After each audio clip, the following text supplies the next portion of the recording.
have you ever had a moment with Status Quo where the band have completely surprised you? Something they've done has just knocked you for six, either in a good way or a bad way? Leave either in the comments below. But let me share my experience of when they have done the former.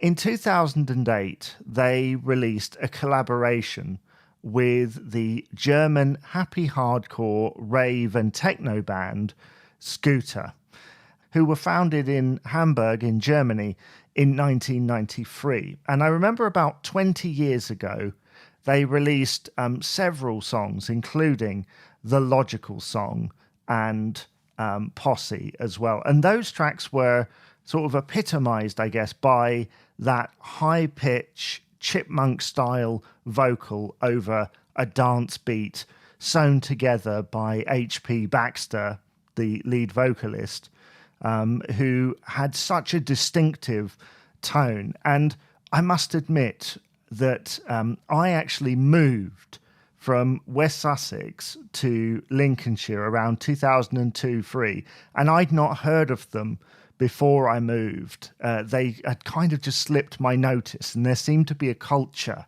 up in Lincolnshire where they were all... It was probably just the timing. Maybe if I'd stayed longer at my previous school, I would have known, it would have come across eventually.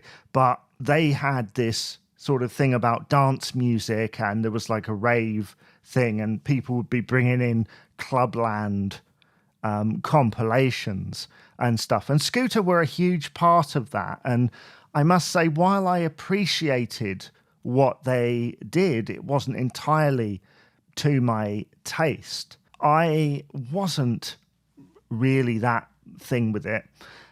And then they released an album called Jumping All Over the World, which at first, when I heard that, I was like, oh, they've done some kind of remix, right, with John Fogerty's song, perhaps utilizing Quo's version. No, it was completely different. And then it was revealed that Quo had done a collaboration based on a previous song which Scooter had done, which utilized parts of Whatever You Want. If you listen to that version, it's just like keyboards and maybe someone else doing the guitar licks from it, whereas the single version actually has Status Quo on it.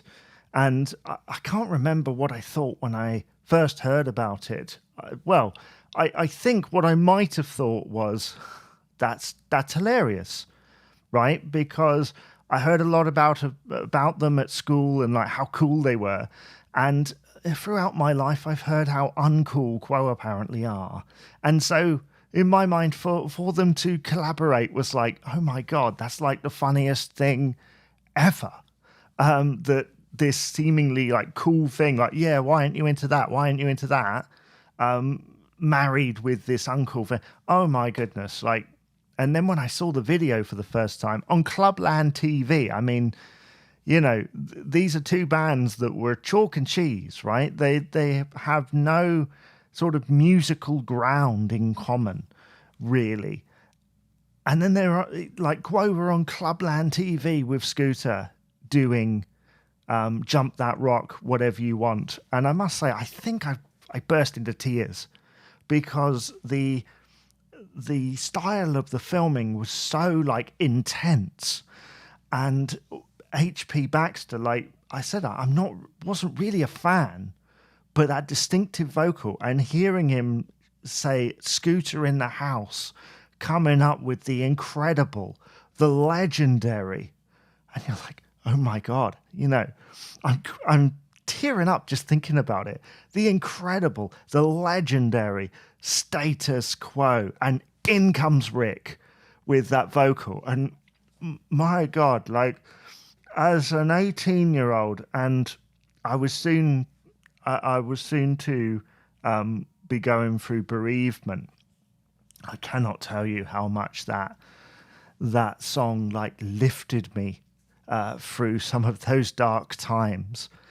And yeah, it was the video style. It was so intense. And I know at the time, like there was some opposition from Status Quo fans who were like, well, what is this? Like, it's like, yeah, but how many times have you heard like a sample in a song, and like it creates a whole new appreciation for the sample. Like, I've heard things. I mean, even with Logical Song, I'm sure that made lots of people go and listen to Supertramp. So, you know, these things do have a place. They are a bar of discovery. Just because somebody likes happy hardcore music doesn't mean they won't like hard rock.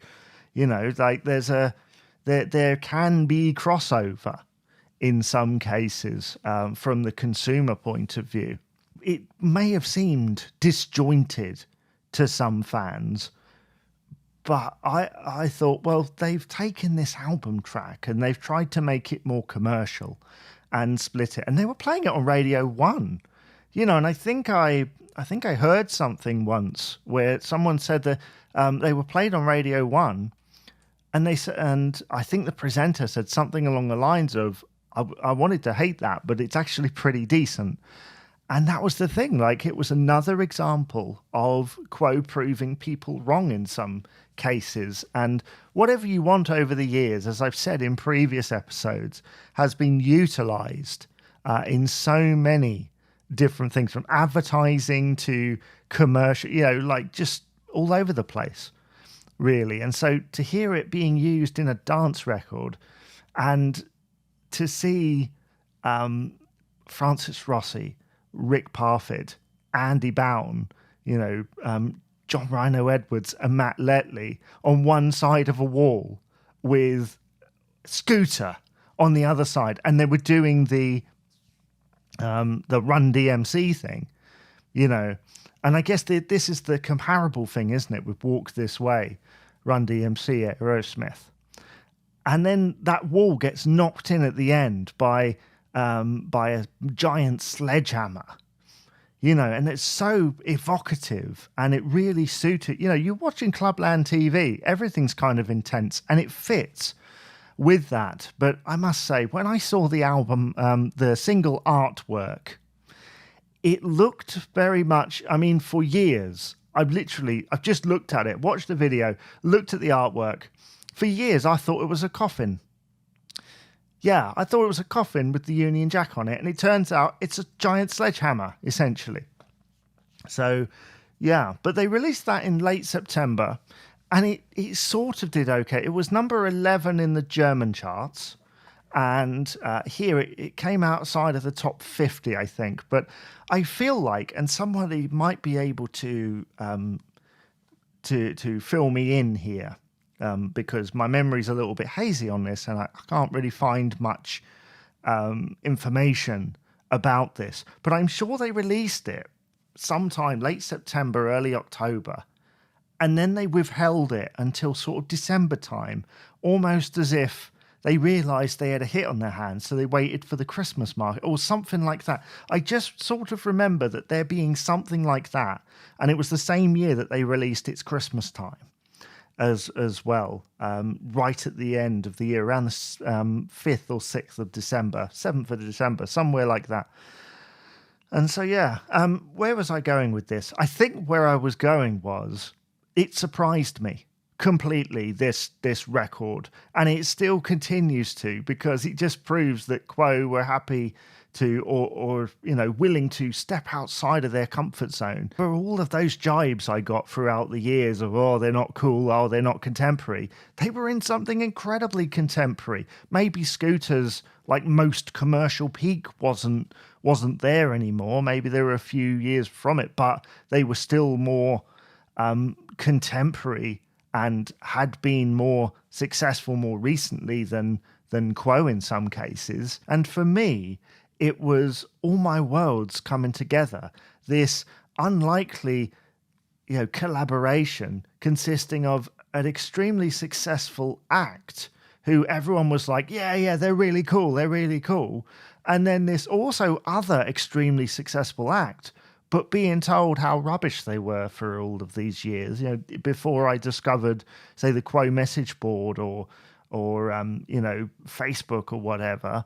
And so, yeah, it just surprised me, and it made me cry, because it was just one of those moments where you're like, oh my goodness, like this has the potential to go all the way. And sadly, it kind of stalled, but that's what happens, I guess, sometimes. So tell me, what do you think of Scooter versus Status Quo? Jump that rock. Let me know in the comments below.